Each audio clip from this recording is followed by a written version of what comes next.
Hello, everyone, and welcome to another horrific review. I'm joined again by Chris as we continue our journey along the Graboid Trail. Tonight, we're discussing Feeding Frenzy and Shriek and Destroy from the Tremors TV series. Created in 2003, the show picks up from where Tremors 3 left off. It follows the people of perfection as they attempt to coexist with the Graboid, El Blanco. And here we go. Time for a bit of happiness, I think. Yeah, this brought back the fun after 7. I'm glad we did it in this order. Imagine doing a TV show after 3 and then getting into 4, 5, 6, and 7. That would have been depressing. Yeah, for sure. This worked Holy out. moly. This worked out good.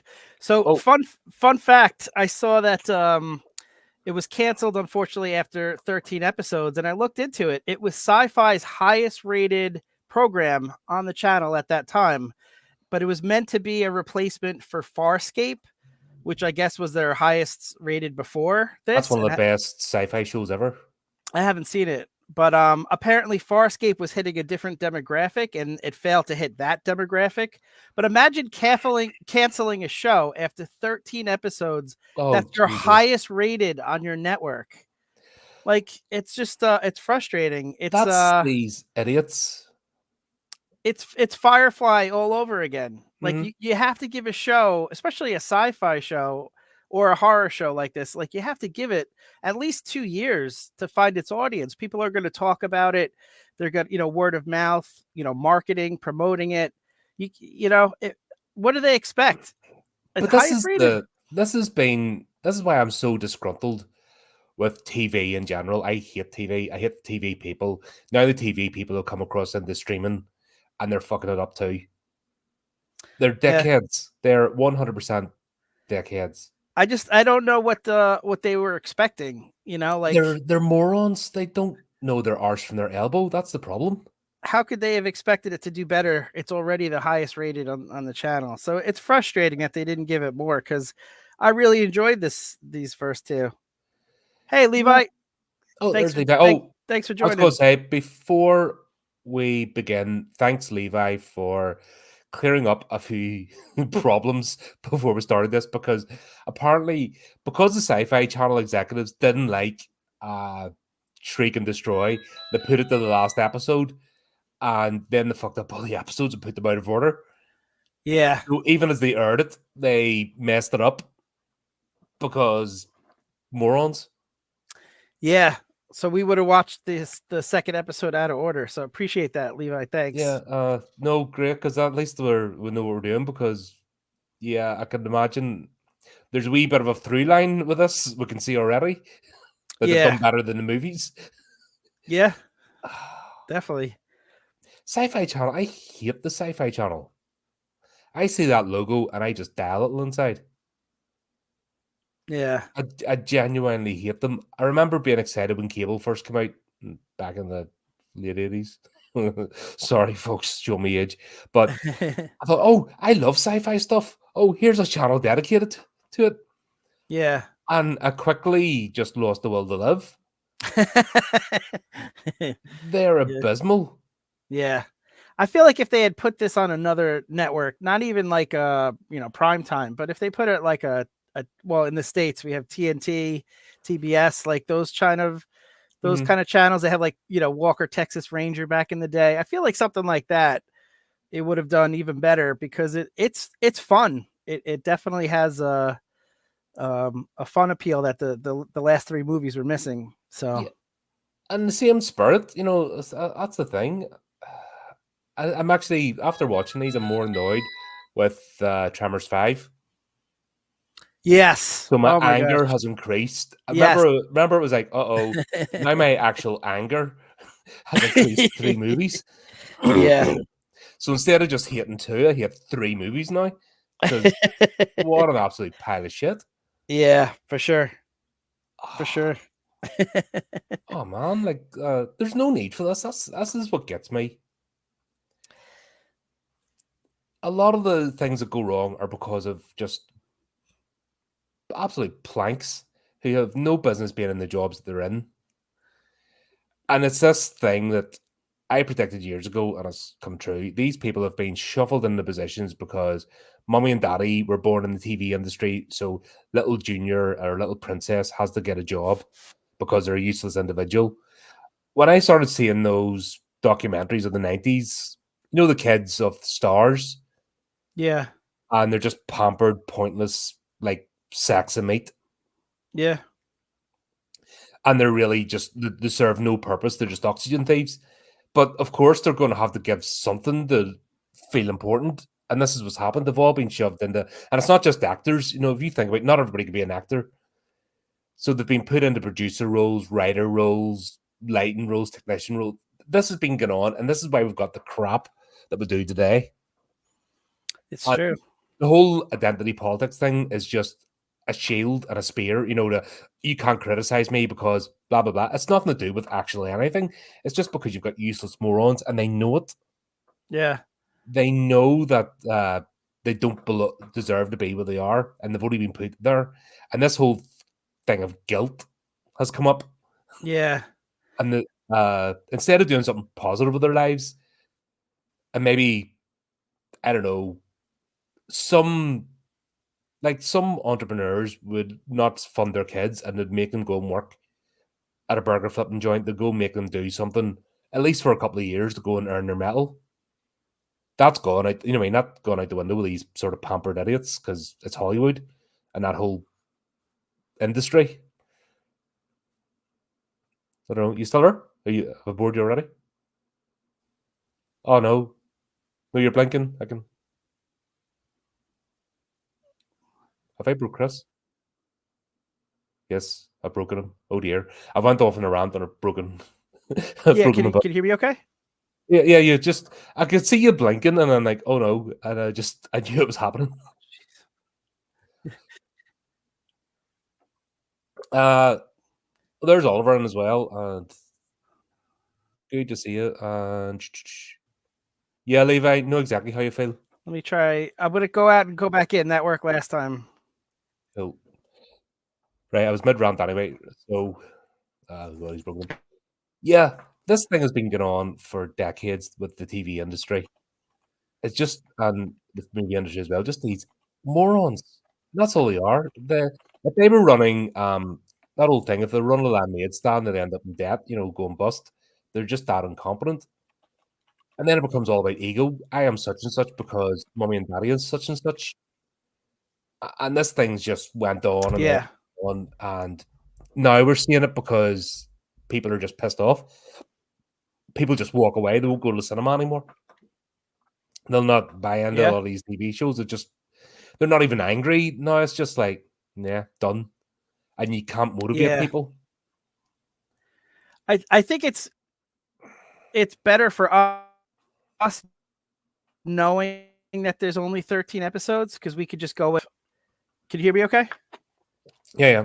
Okay. It would have been tough, watching this live. I know like Levi and a lot of fans where it just cuts off, because I'm assuming the 13th episode doesn't have a proper ending because they thought it was going to keep going. And that's always frustrating when a show just has no ending and it just goes off the air, like Firefly and like this, I'm assuming. So at least for us, we could just appreciate it knowing that it's going to end abruptly, but at least we're having fun with it while we have it. Yeah, well, we're in a better position because we've went through those god-awful movies, so it can only get better from there.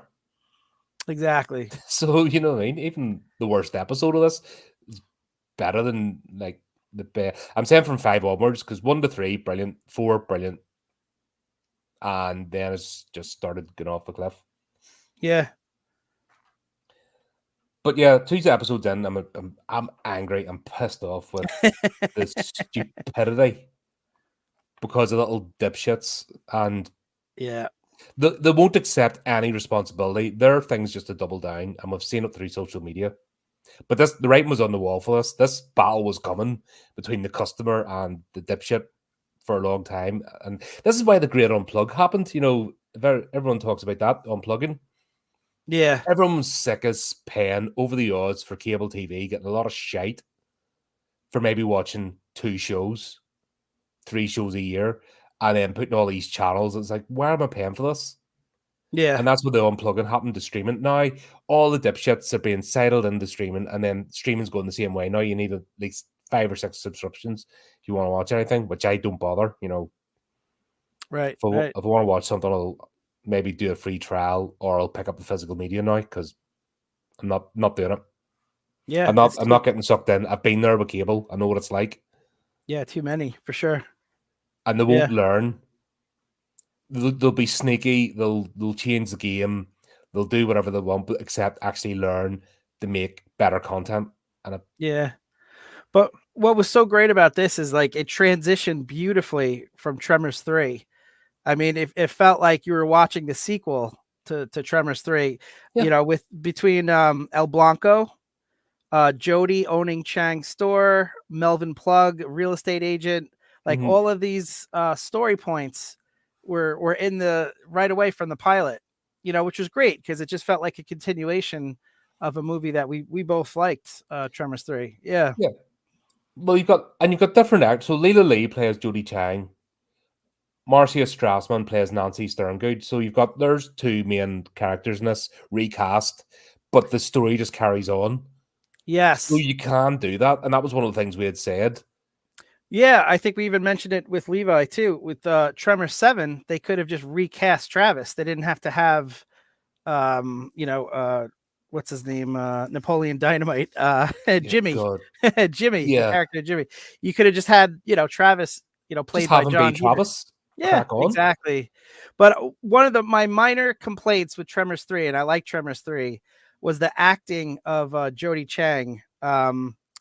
Susan Chuang, I hope I'm pronouncing that right, was the actor in Tremors 3. I thought she was, terrible, wooden. Every line didn't feel believable. This actress from the TV show is awesome. I think she's great. I I I, think she, I twigged with her straight away.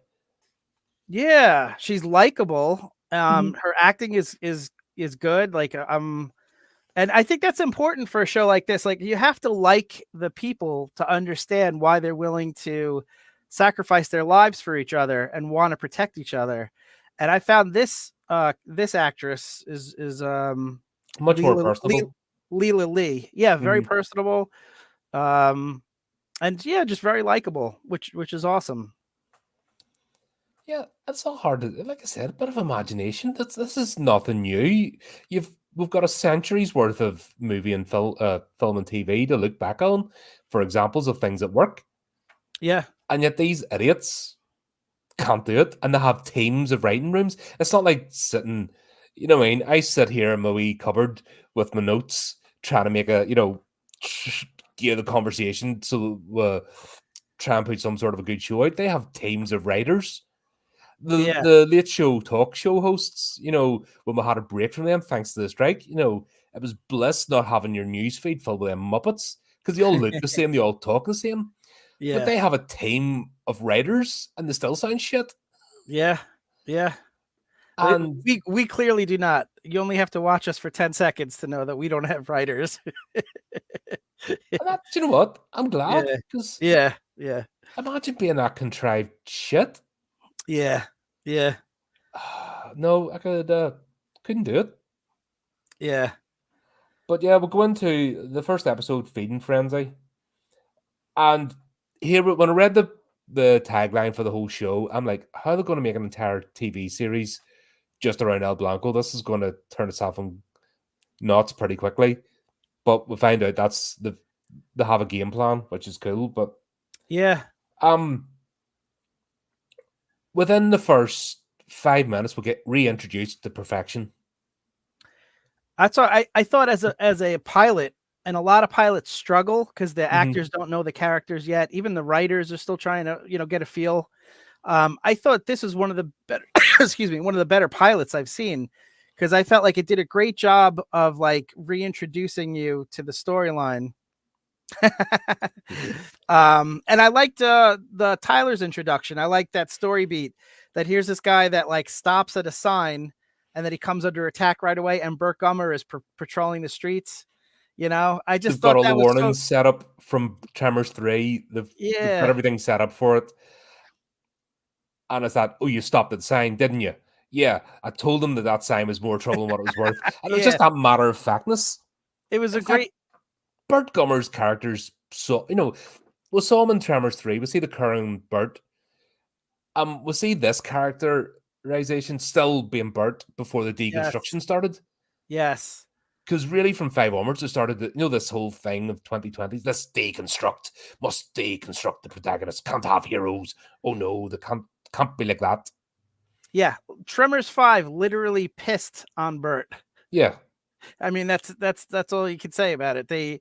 It started right away that they were tearing down that character, literally by having a lion pee on him in a cage, and that is not a sentence I thought I would say in this life.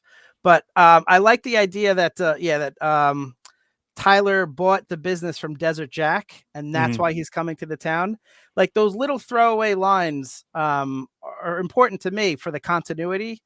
Anytime they mention a prior character, to me it adds a lot and make it make sense. Yeah. Yeah, I'm just more annoyed. The more I think if I get more into this TV show, I'm going to get more annoyed with those last 3 movies. Yeah, because in Tremors 5, there's no mention of El Blanco. There's no mention of Tyler, who just disappears. They took everything from the TV show and from Tremors 3 and just ignored it. Yeah. We're Universal. We're the big dogs, man. Yeah. But that's what they do as well. Every time a new CEO takes over one of these entertainment companies, they destroy everything before. And they don't go, right, let's make as much money as possible with what we've got before we're starting new projects. Yeah. No, must destroy, because I'm big dick now, or big flange, flaps, whatever, fucking arseholes. Absolute arseholes. There's another thing as well. In half an episode, Bert and Tyler have more rapport, and we see the passing of the torch begin, than 2 movies with Bert and Travis is supposed to be his buddy's son. Right.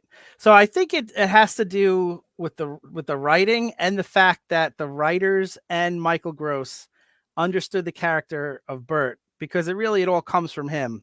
Because I don't think that this actor who plays Tyler Reed, I don't necessarily think that he's a better Victor Brown is his name. I don't think he's necessarily a better actor than Jamie Kennedy, who plays Travis. Maybe he is, but it's doubtful. I think it just comes down to the writing and the writers knowing the characters. Characterization writing, which I've said ad nauseum. Everyone's sick and tired of hearing me saying that on this show. Get those 2 things right, and everything else falls into place. Yeah. But They're the cheapest things to get right. Yeah, you don't need a lot of money just to get. You just need imagination. And you need to care about the content, about the canon, and don't try to piss on it. Try to, embrace it. But I will say, I started thinking about how Bert seems to latch on so quickly to these potential protege. Right away he takes to Tyler, just like he did with some of the other people, and starts showing them the ropes and kind of letting these new people in, on the inside, and showing them what to do. So I started to think, why does Bert so quickly acclimate to these? Hold on, people? are we getting out of the traps with a crazy theory? I'm afraid we are. Oh well, flip's sake, not even 20 minutes on the show, we're starting with a crazy theory. Oh well, I suppose we may get this roll tape. It's a theory. It's a Chris. It's a theory. Chris. Chris's crazy theory. I always have to rush before Universal takes me down again. But I was thinking, why is Bert so invested in these newbies that come into the town? He starts showing them all the ropes. So I was thinking, after Tremors 3, the loss of Miguel, and the fact that Bert Gummer has now seen multiple mutations. He's seen the Graboids change into Shriekers. He's seen them change into ass blasters back to back in these movies. From his perspective, I think he's starting to think, maybe I need to think about a successor. With all of these mutations, maybe I'm not going to survive this. Outwardly, he's very confident, and he believes, he shows everyone that, yes, we can take care of ourselves and survive this. But I think he started thinking, I need to think about a successor. Who's going to protect the people of perfection and my friends when I'm gone. So that's why I think he started to think about possible successors. So I started to think about who actually would be the best successor. Now, I'm not talking about, movie-wise, actor-wise, Kevin Bacon or anything. Like in the story that we've seen, or the 7 movies and now the TV show, who in fact would be the best successor? And I started to provide some information. So option 1, Tyler Reed. All right. Pros. He lives in perfection. He's willing to, he listens to Bert. He's a fast driver, in times of trouble. That always helps. And he's dreamy. I don't know why that helps, but Colin, as you and I know, being dreamy always helps. Now the cons. Well, I wouldn't know anything about that. I've heard that it's good for you. So the cons, he's too easygoing and unprepared. And he disappeared mysteriously after Tremors 5. So I'm going to give him a C+, because, to protect, perfection and be a successor to Bert, you have to be there. Mm-hmm. All right. Next up, we have Jack Sawyer for possible Bert Gummer successor. Pros, he's fearless. He can create weapons out of spare parts. That's always handy. Cons, he's flighty. He left, to go to Vegas to make a fortune, and he has no ties to perfection. So I'm going to give him a D-.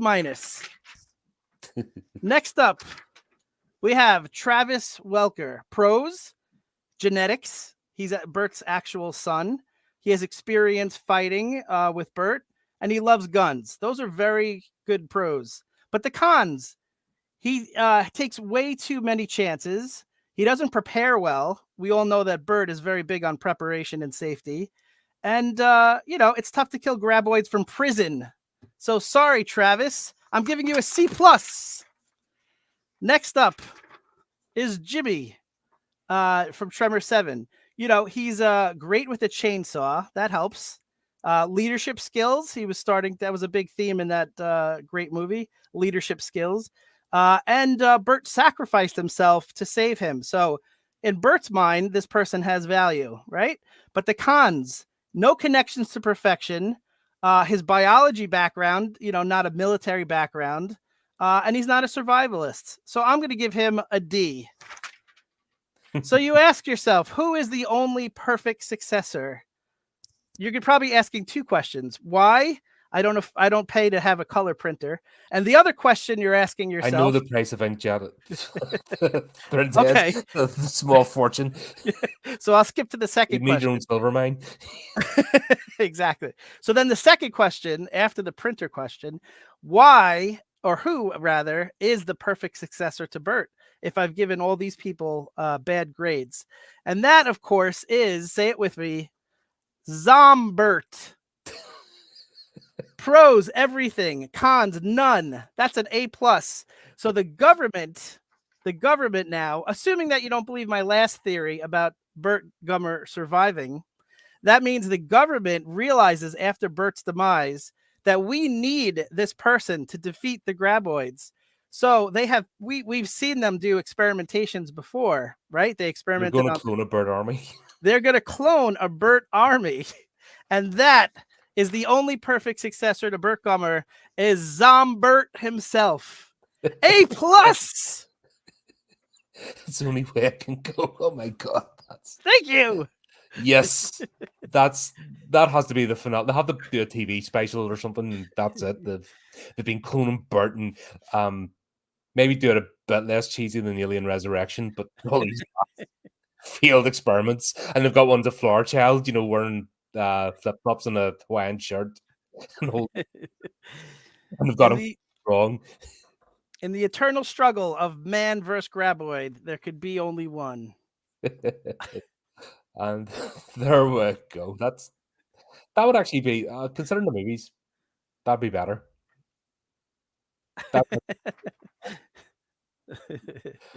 And there you go.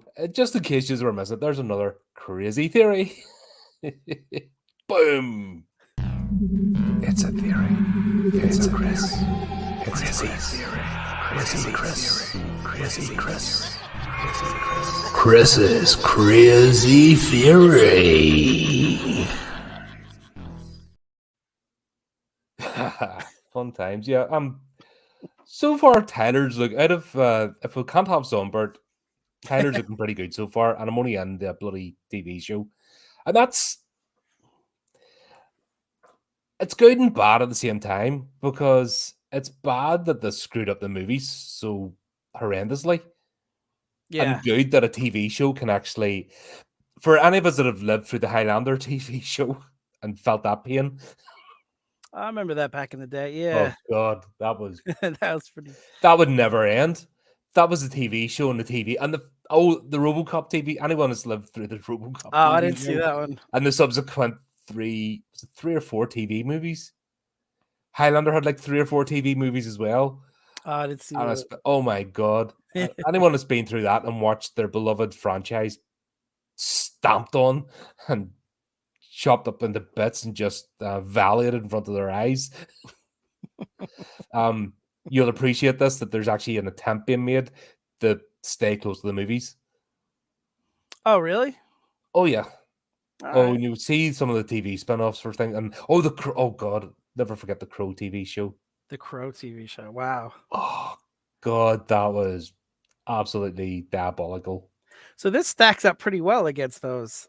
Yeah, we've had plenty. Once again, there's a century's worth of TV at this point, and film. To give us an example, 1950s was the TV first come out, available in homes, if I'm right. I think 40s, right? Because I think Late 40s, was it? I think wasn't like Hitler's speech one of the first things that got broadcast into Oh, space. Right, yeah, 1940s, yeah, but it wasn't like in every family home. Oh yeah. But okay, well, pretty much, you know, what I mean, century, you know, what I mean, there's not that much difference Yeah. between them. There's more than enough material to show how things have gone wrong and what not to do. Oh, 100%. Yeah. So even if you don't know what to do, there's more than enough examples of don't do that. That's shit. People hate that. Right. Don't do that again. What not to do. Yeah. Yeah. And if you know that, at least you're sort of steering in the right path because eventually you'll get there. Yeah. And there was the introduction as well in this, a new character, Rosalita. Was she tied to Miguel? I can't remember. Was she Miguel's? They made a comment that Miguel left the ranch to her. Yes, right. Okay, I thought that might. Oh, right. Okay, so she's got a vested interest. Right. So when she first shows up, they show her like in the shop looking for like a spare engine, and I just assume like, oh, okay, here we go. She's gonna be like the do everything character, where The girl boss. Girl boss, I love that term. Yeah, so she's gonna be able to do everything. She'll be able to mechanic. She'll be a fighter. But they actually didn't do that. They showed her struggling, with the ranch, and I actually kind of like that. I feel like when characters have flaws, they're just more interesting when they're like Superman all the time. Well, it's a hero's journey. That's the basics of the story. The hero's journey. The character has flaws and trials to overcome. Right. And everyone's not a superhuman. So that's why you have teamwork. And that's why you get characters coming together because not everybody's good at everything. Yeah. Yeah, absolutely. So I like that aspect for her. Yeah. Even Bert is showing his flaws in this. He doesn't understand modern technology to a point. He doesn't understand economics in terms of, looking after himself or make himself comfortable so that he's self-sustaining. He doesn't understand that. He can live in a hole for like 5 years and be okay. Yeah. But he can't just operate in the current world. He can't tread that line. But he's got people, because he's showing the fact that he cares for people, he's got folks willing to step up and bring him back, and help him along. And that's where teamwork. And we didn't get that with the last 3 movies. Yeah, exactly. We didn't get that at all. I'm already 1 episode in. Yeah, and it's another example of how the town folk need each other. Like his flaw of not being economically knowledgeable is made up for by Jody. So, she's able to help him and try to find ways for him to make money because, you do need money in this world, to survive. Yeah, so the excuse me. Sad fact of life, it's you live in La La Land if you don't understand economics. Yeah. So I feel like they mix well as a town. Do you know what always makes me laugh? People go, and it's a dumb Yankistani thing. Capitalism. Capitalism. Latest I thing. Latest S thing. 3 cars at the door. Capitalism. Property, land, blah blah blah, and wearing the latest fashion. All this stuff, and they do it in camera as well, of all this stuff. It's like, yeah. how did you get all your shit? It didn't just come Yeah. off a tree and nothing. No, you weren't assigned the 3 cars by the government. Yeah. Yeah. Get a grip. Yeah. But I like her character. I think she's gonna be fun. Yeah, and she even went, because she looks a bit like a model, and she dresses a bit like a model, and even Travis made a comment of, you don't look like a farmhand, you look like a showgirl. And she's like, well, I was. Yeah, it fits. Straight away, bing, bing, all the bits are falling into place. You're like, fucking not hard, is it? Yeah, it fits her character that she looks like that. Absolutely. Yeah, good casting. And is it this episode where Bert mentions having a silver mine that he blew up? Oh my gosh, I'm so glad you mentioned that. He mentioned something that he has to pay for it with silver bars. And they're talking about him being economically illiterate and how have you managed to survive? And then he mentions that he's been paying for everything with silver, but he had to blow up in Tremors 3. Had to blow up his reserves. It's all yeah. I love that. I love those conversations, those continuity bits. It's great. Yeah. That's not hard. Instead of sitting scratching your head going, how the hell is this scene playing out? How the hell are these people together? Yeah. One of my favorite moments from the show, Bert's coffee at socializing community, followed by attending a potluck and only bringing a 6-pack of Pepsi. Yeah, but that's his character. He doesn't get that side of thing. He doesn't get. Yeah. My insurance policy with silver bars converted into shrapnel by the blast. Yeah. Oh, it's so one awesome. line. One line explains everything. It's so awesome having Levi in the chat who pulls up the exact line. That's awesome. Thanks, Levi. Yeah. But there's Rosalita's character. Brilliant. I liked her. I found myself liking her straight away. I was a bit like, oh no, it's going to be like you said. Oh, here we go. It's one of these. Yeah. And she has that connection to Miguel, so it fits. Yeah. Which was an absolute travesty. Waiting yeah. Miguel out. Yeah. But that's, maybe the actor wanted to move on. They just thought they needed shocking death. But I just have this feeling that the people of perfection should have it, have it sorted.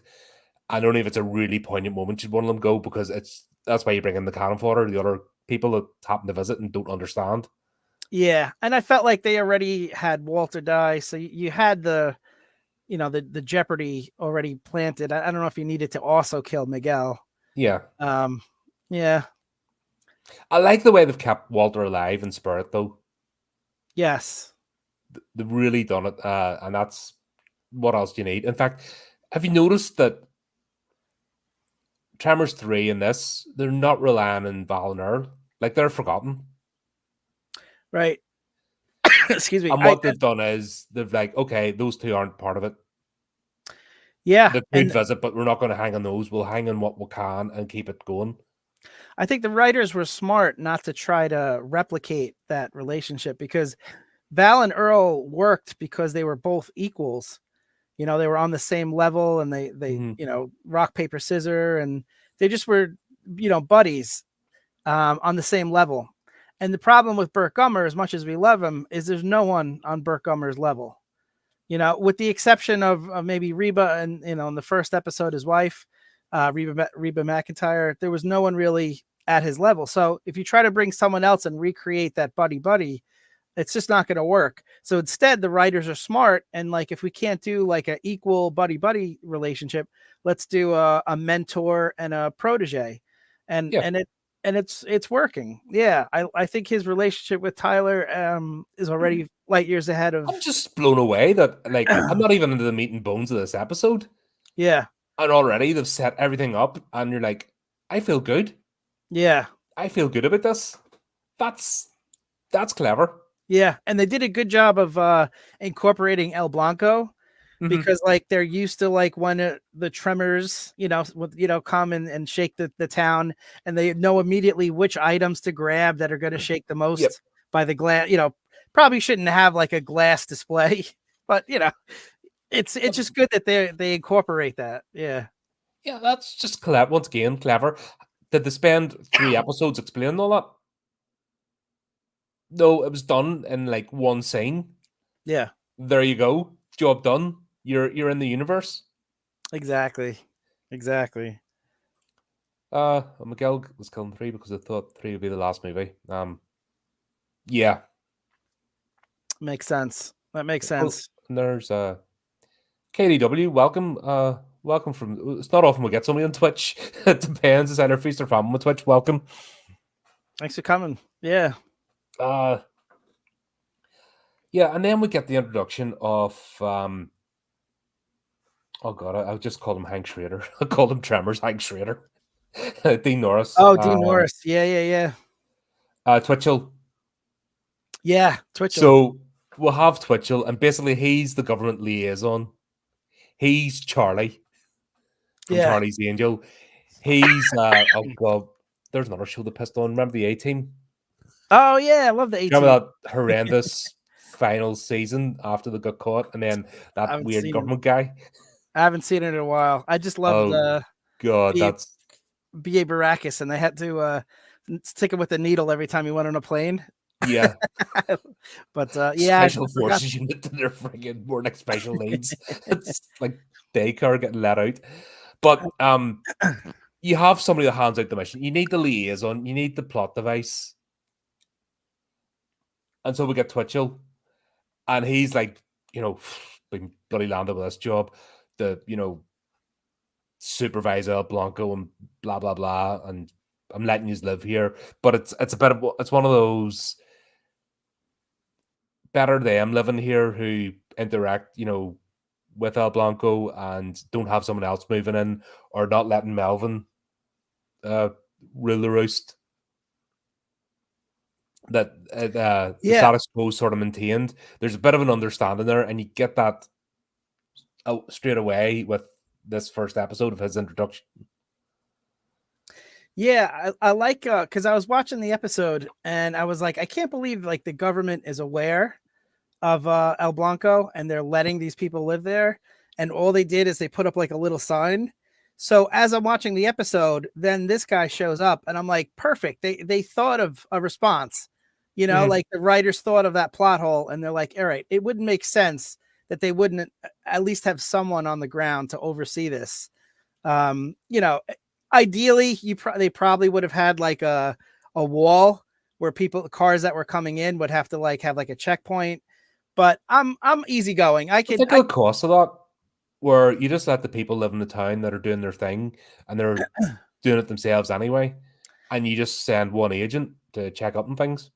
Yeah, I could buy into that premise, but they needed to have some government representation for it to make sense, and this guy is perfect. So he did an awesome job. I like the fact too when there was one person that got killed, and they have to fill out paperwork, and they're like, "Oh, it's number 7," and they just start filling out the paperwork. Like it's like almost no big deal, like they already had the paperwork ready to go from the previous 6. Yeah, it's like, all right, yeah, just a random hiker just got killed. They're like, what are you gonna do? Let's get some paperwork filled out. It's fun. But even the fact that like we'll have Tyler stopping and he straight away sees the other guy, help me. And also the fact that they do use CGI, but they keep it to the minimum, and they use camera shakes. Yeah. That's the oldest trick in the book. Let's use some camera shakes. That works. You know what? Yeah, I'd sooner see that than dodgy CGI any day. The one thing that threw me off was they also, in the beginning of the pilot, they like sped the camera up. So I guess make the action look more exciting somehow. Oh, the bit when he's going whoa across the that was a wee bit. Yeah, just everything was like super sped up. I thought like there was something wrong with my my download or something like that. No, so that's called cheap. Yeah, it's just cheap. So that that was my only minor complaint. But other than that, like the CGI was minimal, and it looked good. Like I said, it felt like a continuation of Tremors 3. like right into this. So Mhm. it was a smooth transition. Yeah. Yeah. And basically, the plot line is that El Blanco's, on a feeding frenzy. He's acting totally unlike his self. It's been a year or something Yeah. since the events of Tremor 3. They've got him figured out, and now he's acting completely off the rails. Yeah. And they're just like, what the hell's going on here? And then it becomes like a mystery show. Yeah, it was cool. And I like Melvin, how Melvin was affecting the El Blanco to try to get them to, have to kill El Blanco and then get tossed out.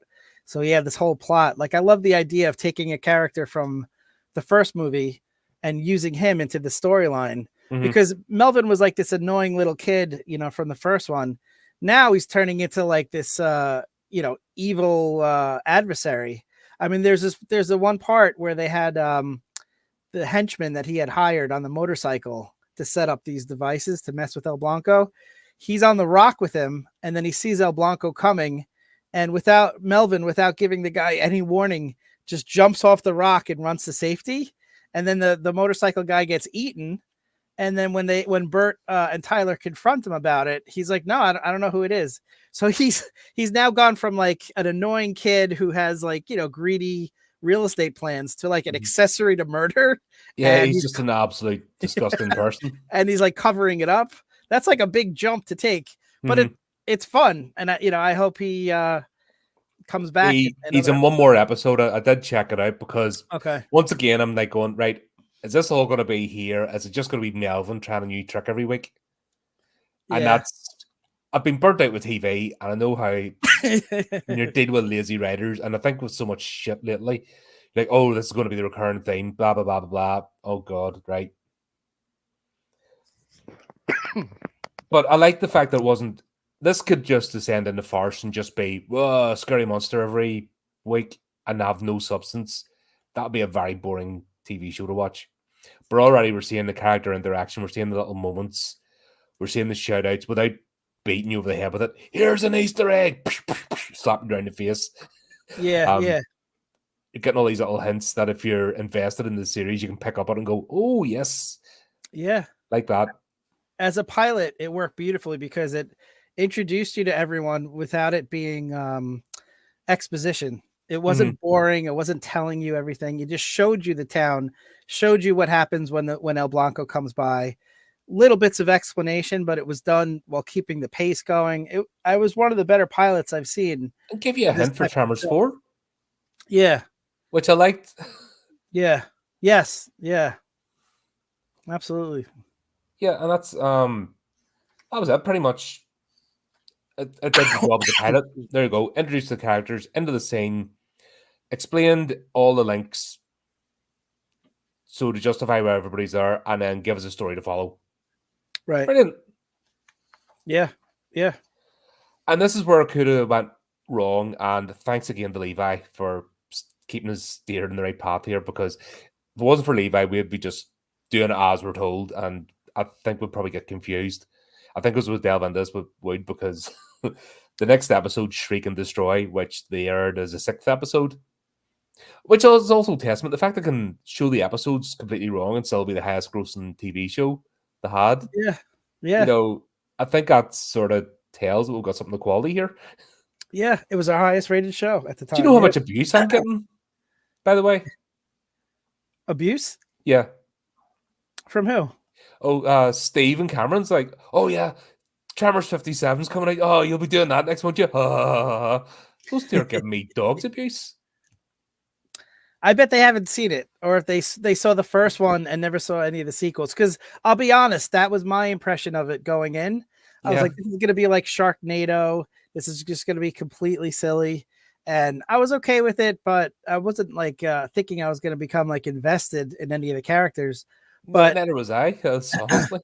yeah, but I could see why Levi and a lot of people get hooked, and I'm hooked myself. Yeah, You know? consider myself a long-term fan now. It's not Yeah, it's not even a passing interest now. It's like, whoa, we're in. yeah, We're it's in. fun. But yeah, Shriek and Destroy.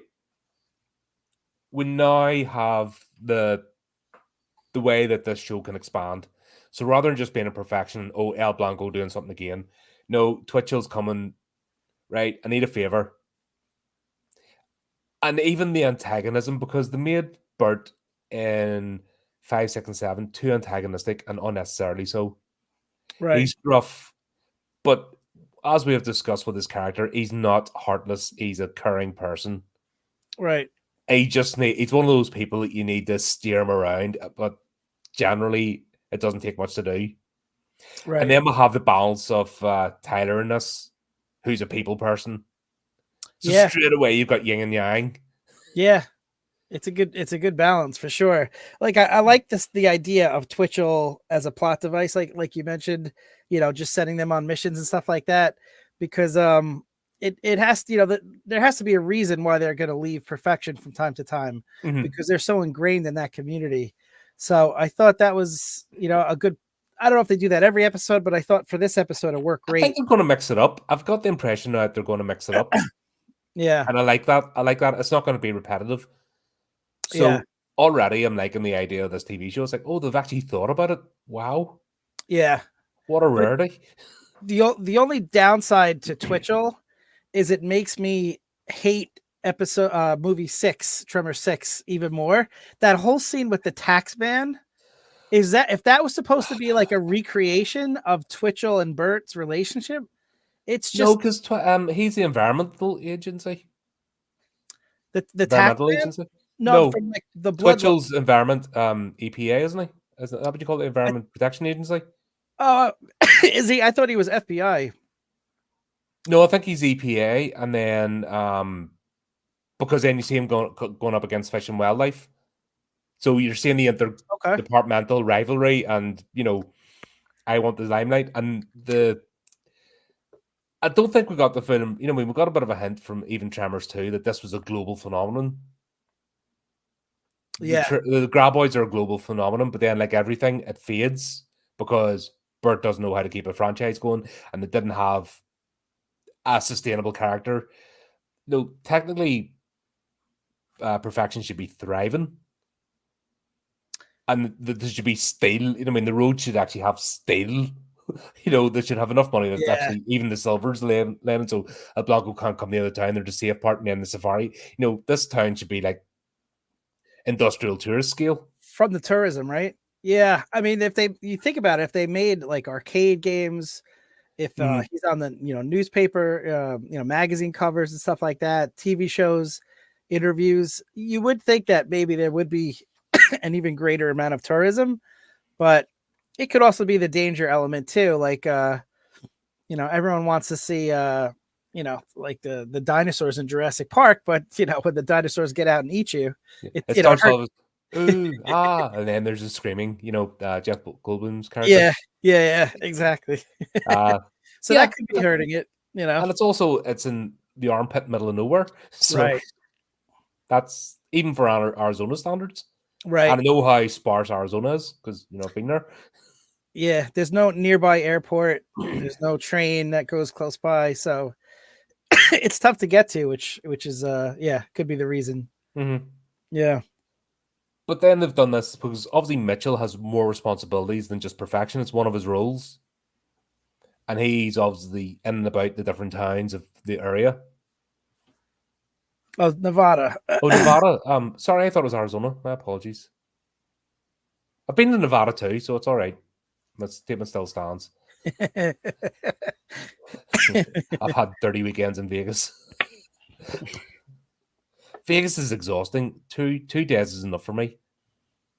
Yeah. And then it's just like, I can't do that. Especially the hawkers in the street. You can't walk down the street without somebody getting in your face. Yeah. To be clear, that was hawkers. Hawkers, yeah. Yeah. Because there's something similarly sounding in Vegas. Oh, there's them too, but nah, I never indulged. Not my bag. Just try to protect you, pal. Yeah, I appreciate it.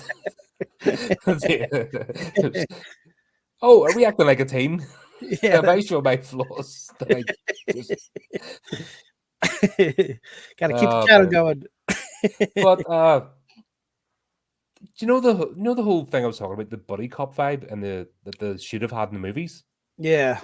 Here we go. Second episode, we've got it established. Between Tyler and Bert, right? And Twitchell. And Twitchell. Yeah. The three of them. There's but you know what I mean, it's a Twitchell's the captain. If you think about it, it's Lethal Weapon. Or Bad Boys. Right. Twitchell's the captain. They're the two detectives. Yeah. They needed like the Bad Boys camera that goes around in a circle. Oh, like God, they made fun of that in the movie Hot Fuzz. They just circle it slowly. That would have been a cool shot. But my only minor complaint with Tyler in this episode is it did feel like there was an episode in between that we didn't see. Like Tyler so quickly goes from being a race car driver to like he's using weapons proficiently. He's risking his life for the town, which I'm fine with. I just felt like they needed maybe an episode to kind of show that progression as to why he's so good with weapons and why he's willing to risk his life. I just feel like maybe that was my only minor complaint, is that, you know, he's in the town and then boom, now he's part of the town and he's doing everything Bert's doing without that backstory. Yeah, but I think maybe rushed it a wee bit, maybe 2 or 3 episodes in, get him progressed, but I think they were just moving quickly to get the team established. Yeah. And like I said, it's not the worst example. No, it's true. There's a channel called the CW. I'm sure you're aware of it. Yep. If you want to see absolute shite TV with absolutely no character progression whatsoever. Oh, see when they did the Arrowverse, they called it, all the DC characters. Yeah. And then every TV show became a clone of these Muppets sitting in a control room while somebody's on the radio, and then they're all dancing. It started off like a really tight drama, and then they're all dancing in their costumes. That's what it is. Because the fight scenes are shit. But every how many TV shows did they do? About 9 or 20 of them or something, and they're all exactly the same by like a third episode. You couldn't tell one from the other. Oh, really? Yeah. So it's not that. Gotcha. That's actually Levi in the chat has information why it makes sense that Levi's like that. I mean that Tyler's like that. Yeah, it kind of makes sense. Yeah, if you're around that. Don't you dare Michael Bay this. Did Michael Bay do the Bad Boys ones? Is that him? I think so. I might explain the dialogue. I think so. Yeah. Oh, the only problem with Levi explaining, you know, Tyler's background is that just eliminated a future Chris's theory about him. So now I have to go back to the drawing board. Yeah. Thanks a lot, Levi. And then we've got the whole. This was a bit of a daft character, but that guy from Fish and Wildlife, I don't think he had a name. Oh yeah. Let's see. He did, at least in IMDb. Bill McLean was his character's name. Okay.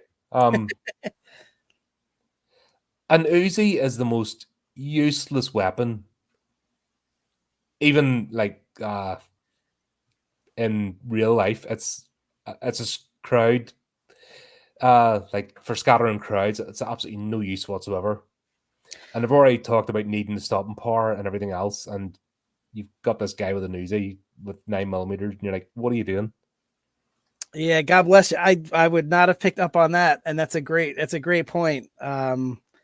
Yeah, I admit that that definitely was got past me. But the one thing about Bill McLean that I thought was interesting, and this is another reason why I love Burt Gummer's character so much.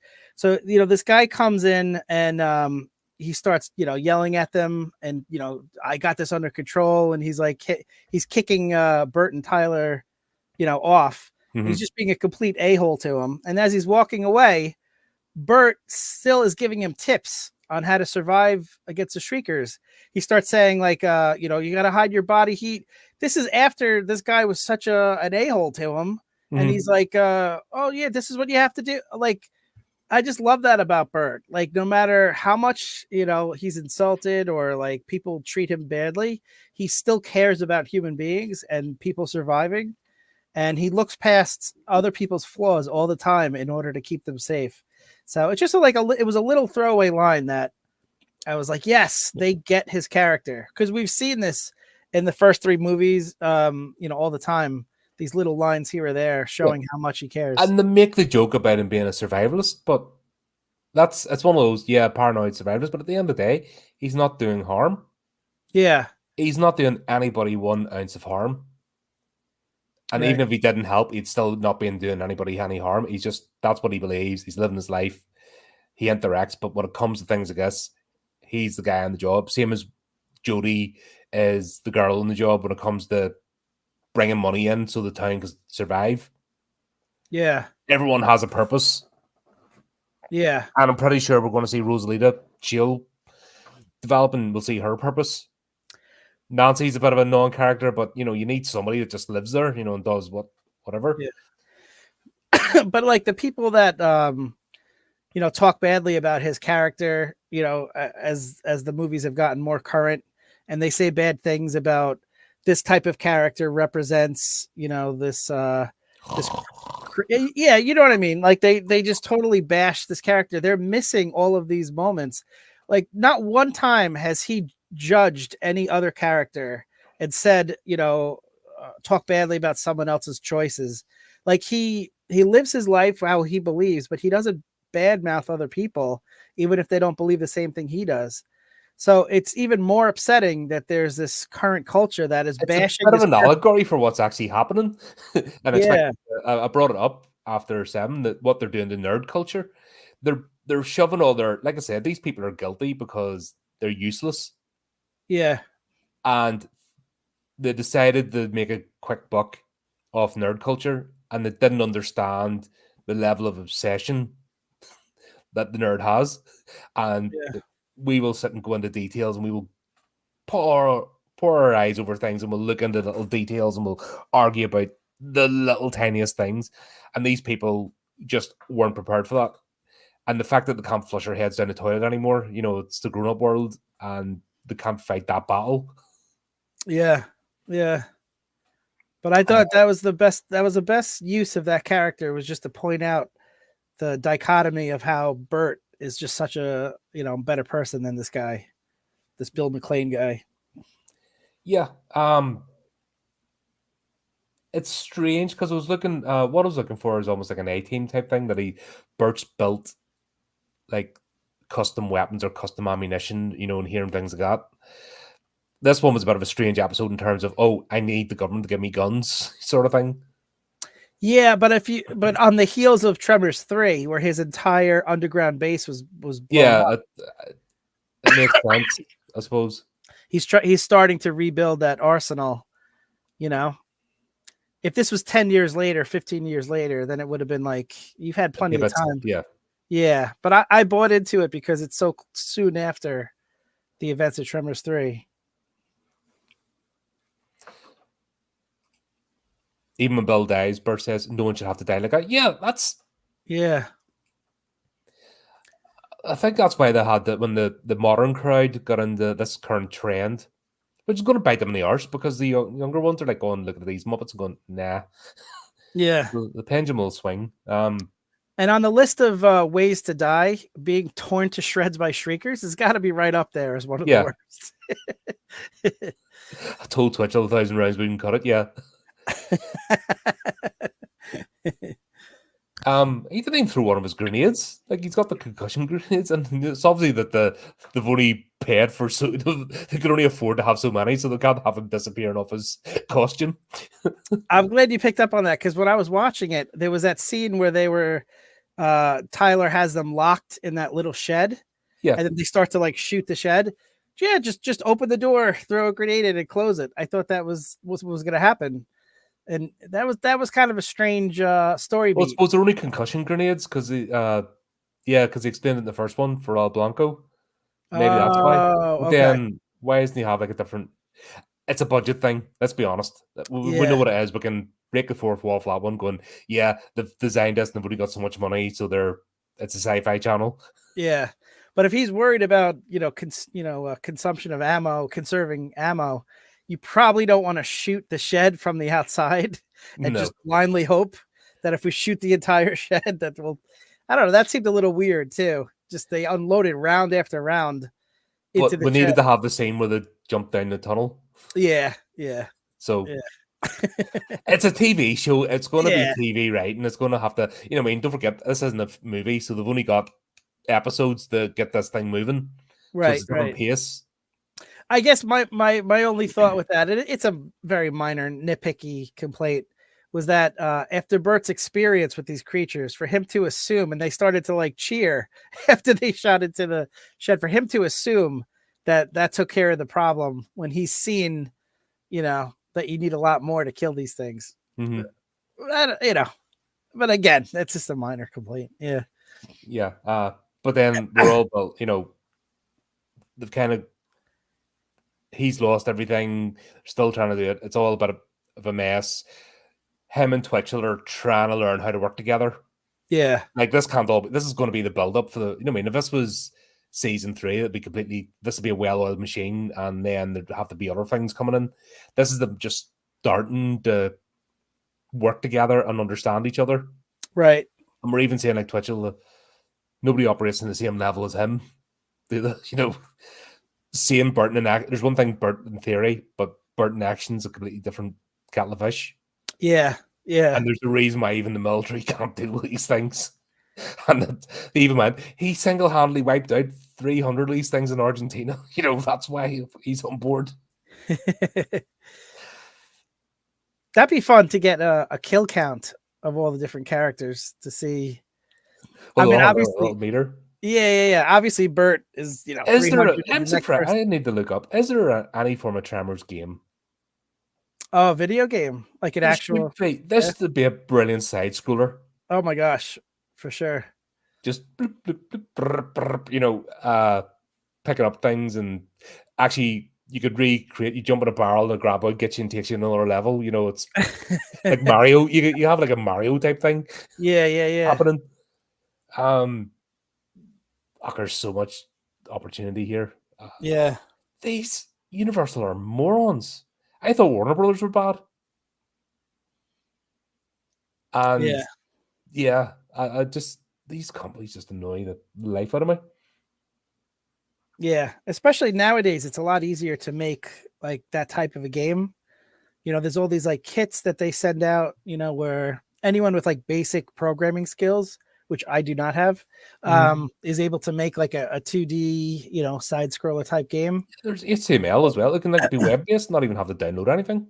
Right. But that would be fun. Yeah. Oh, there's loads of them unofficially made by fans, but that's like GW.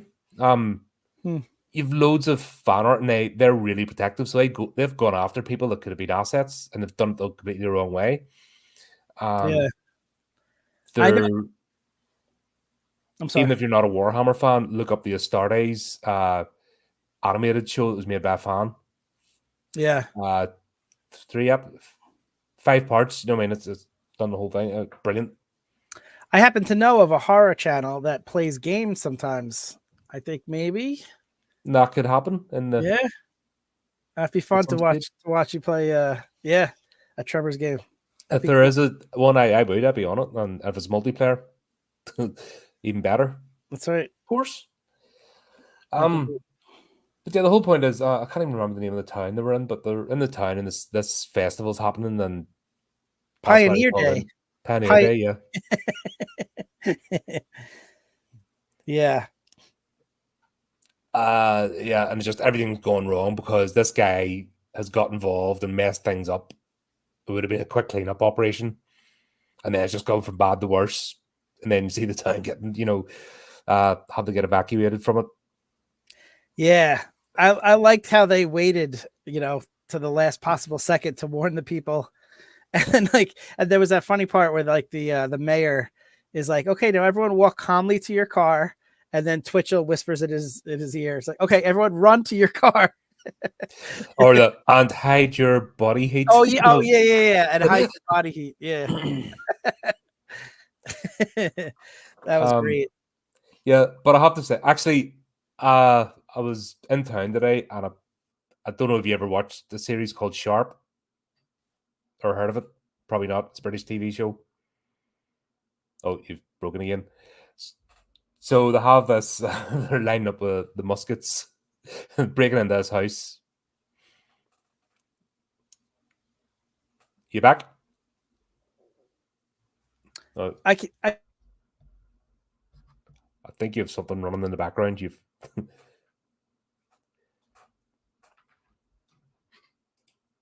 yeah, there should have been a game for this.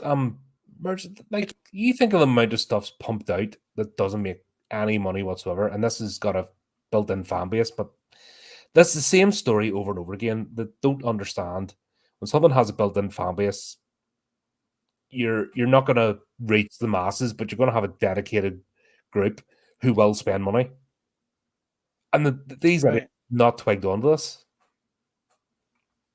Oh yeah, I was just asking you, are you familiar with a TV show called Sharp? No, I hadn't heard of it. It was like a British, like Yeah, muskets Sean and Bean like. played Richard Sharp, and it was during the Napoleonic Wars. Okay. But you know, I mean, that's why it's such.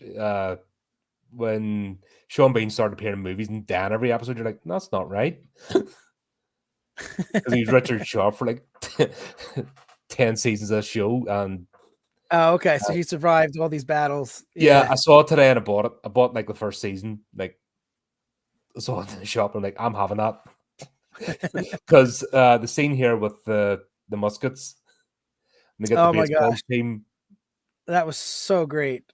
I love seeing how Bert like organized them into rows and just like took charge. I was thinking like that's what we need you to do in the next role playing game you do, TTRPG. You need to be like Bert and just like organize the lines of oh, that was so good how he took charge of the baseball team. I thought that was awesome, that scene. Actually, the game we were playing, I didn't realize I'd taken charge because I had all the demons follow me around. And I'm Yeah, like, you did. You why the did. hell is this? What? And I turn around, there's these like demonic ducklings follow me. Quack, quack, quack, quack, quack. I'm like, what the hell? Oh, he's doing stuff, right? We'll follow him. I'm like, all right, okay. I think my only like minor complaint with that scene, and I absolutely loved it with the baseball players that just like showed up. All right, we'll take care of it.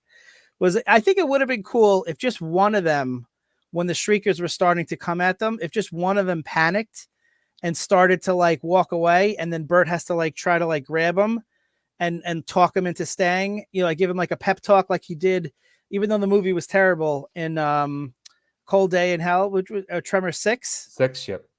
Where that guy he gives him the speech about my balls are in the Guinness Book of Balls. Yeah. I would love something like that just to try to talk that player into coming back. It's an episode. Yeah, but it Well, could have I have taken. to make allowances because it's a different pace. Yeah, but it could have just been one or two lines where Mhm. like one of the kids got nervous and starts to like panic, and he's like, "I got I won't let you fall." Something, I don't know. If he gives some sort of like a quick speech, I thought that would have been cool. But other than that, I just love that. Because you've done the whole, I mean, like Levi said, Oh, 4 thank minutes, you. volley fire, first rank fire, second rank loading, keep your powder dry, 3 rounds a minute. That was the thing. If you could fire 3 rounds a minute, Yes, thank you, Levi. back in Exactly. the old days of the musket. That was so awesome. But yeah, that's I said I'm going to start watching the Sharp series again because that's amazing. Yeah, That's yeah. actually a TV show that should have aged terribly and hasn't, because the effects and all that, they didn't go over the top with. It seems to be when a show goes over the top of the effects, that's where it dates quickly. Yeah. But there's a period drama that done it well, and actually, it's some good storylines. It's based on the books by Bernard Cornell. I just absolutely love that show. Cool. But that just brought me back that, I'm getting Sharp again. I'm going to start watching that. Yeah. Then they just start another channel so we can talk about it.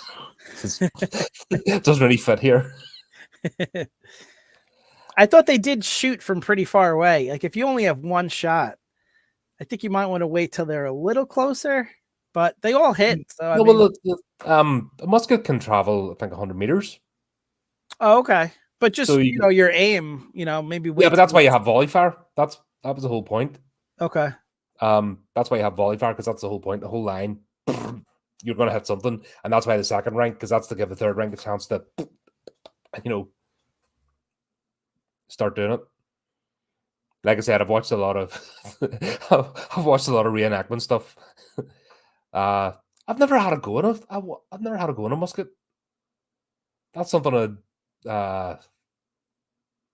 it's not really in the bucket list, but if the opportunity come up and take it, have a crack at that and fire, because those things were complicated, and the fact that they were used in warfare,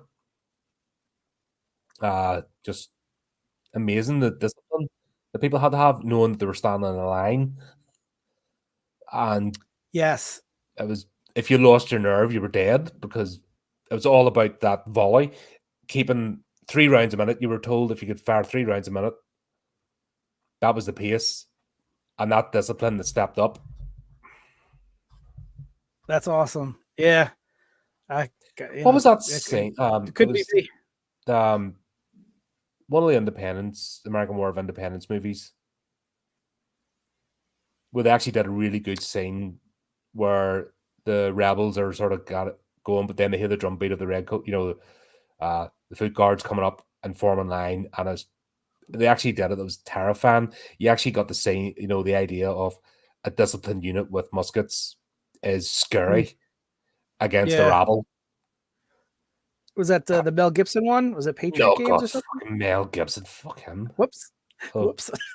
No, not that one. He annoyed.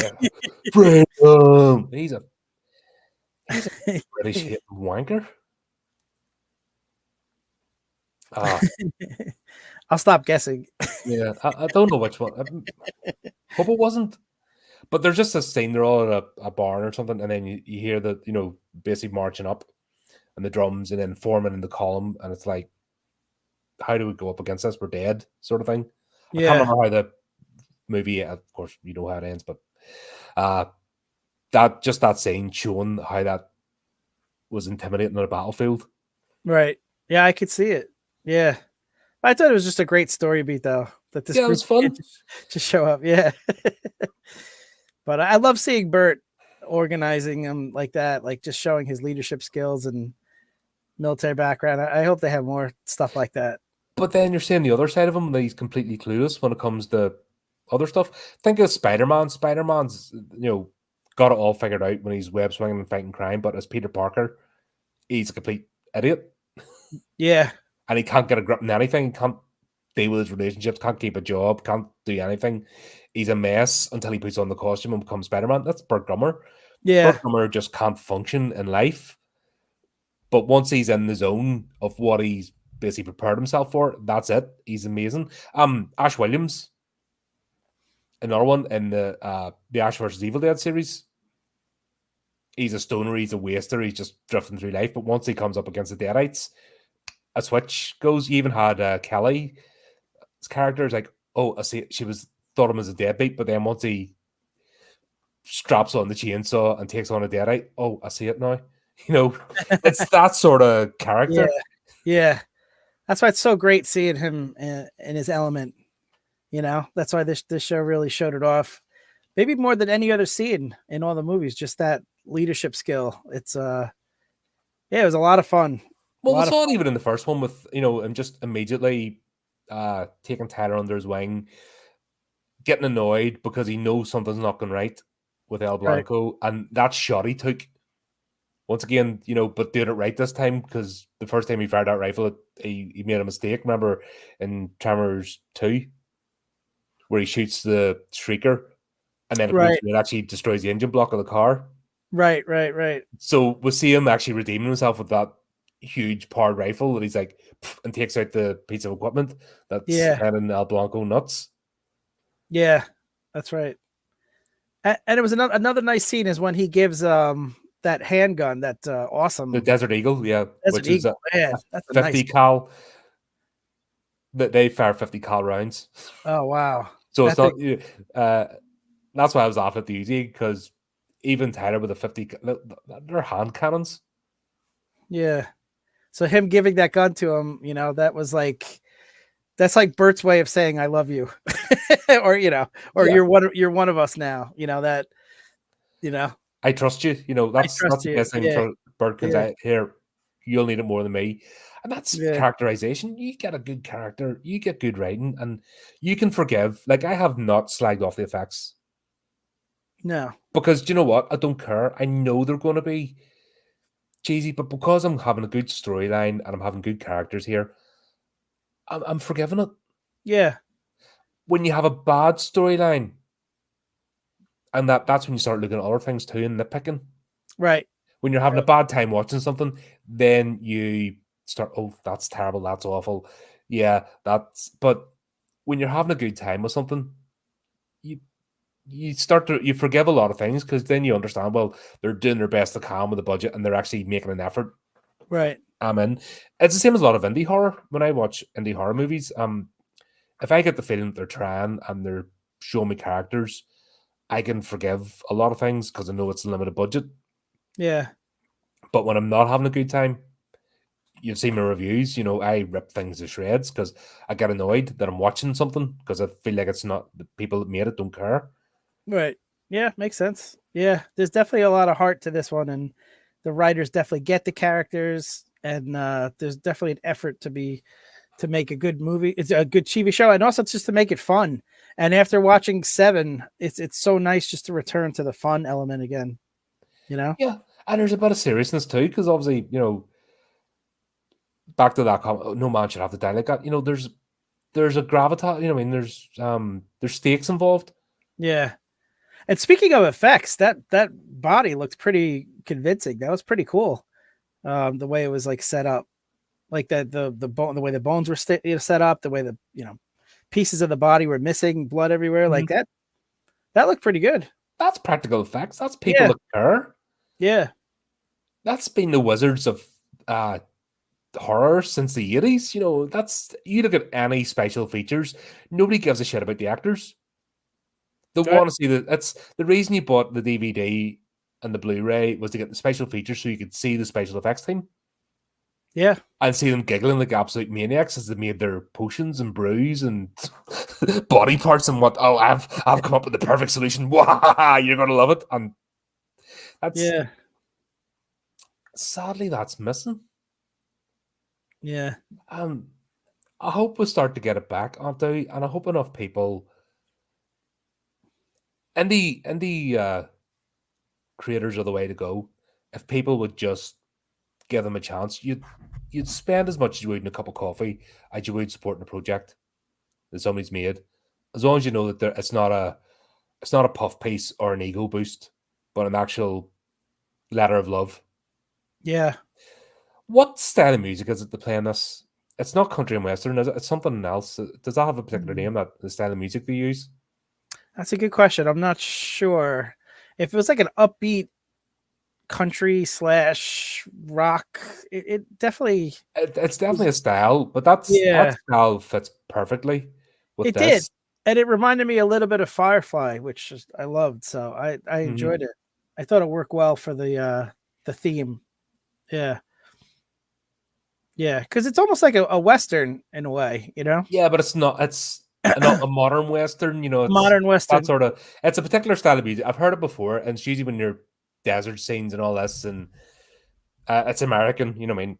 Yeah, it's an American style of music. But I think was it they couldn't get the score right for the 3 movies, and it takes you out. Yeah. I love the way the intro looks as if it's been filmed or filmed on a phone or a web, or what do you call it? The old camcorder. It looks like somebody's just run after a truck with a camcorder, but it works. It works. Yeah, for sure. You don't need a big flashy intro. It could have been worse. There's like if this was made in the 80s, there'd be the thing where everyone like looked to camera as their name comes up on screen. Oh, do you know when they did that in Predator? At the end. Yeah. Oh dear. But yeah. The effects here are seasoning. As long as it's taking potatoes, the story is good underneath. You can enjoy them. Yep, that's it. That's all we want. that's a good way to put it. if you're a fan and you appreciate that somebody's trying, you forgive a lot of things. Just don't get complacent. That's all, Yeah. But there you go. There's a good start. At least I think we're gonna. It's gonna be like a bit of a twinge of sadness, like bittersweetness coming to the end when we do the rest of the series. Yeah, but not knowing what to expect with the TV show, I was, pleasantly surprised. Yeah, absolutely. I'm on board. So I'm looking forward. Yeah, we'll do 2 episodes at a time, and then we'll see how we wrap up at the end. Maybe we'll do the last 3, or we'll do one in the whole retrospective of the everything afterwards. We'll figure it out. But yeah, we'll do the next 2 episodes, and we'll take it from there. But yeah, thanks again, Chris, for coming on. It's always a blast. So much fun. So much fun. And it's nice to see Bert not get pissed on again. Yeah. And of course, Levi, you're amazing. Thanks for being in the chat, and everyone else that popped in there and said hello, and everyone's watching. That's what makes this worthwhile, actually, just having folks on and interacting. And even if you maybe never seen this, at least maybe we've convinced you to give it a go. I hope so. Yeah, I think people will enjoy it. If you enjoyed the first 3 movies, then you'll definitely enjoy it. Yeah, this is definitely a follow-on. I'm in no way things went off the rails, but absolutely no need. Yeah. So silly. But there you go.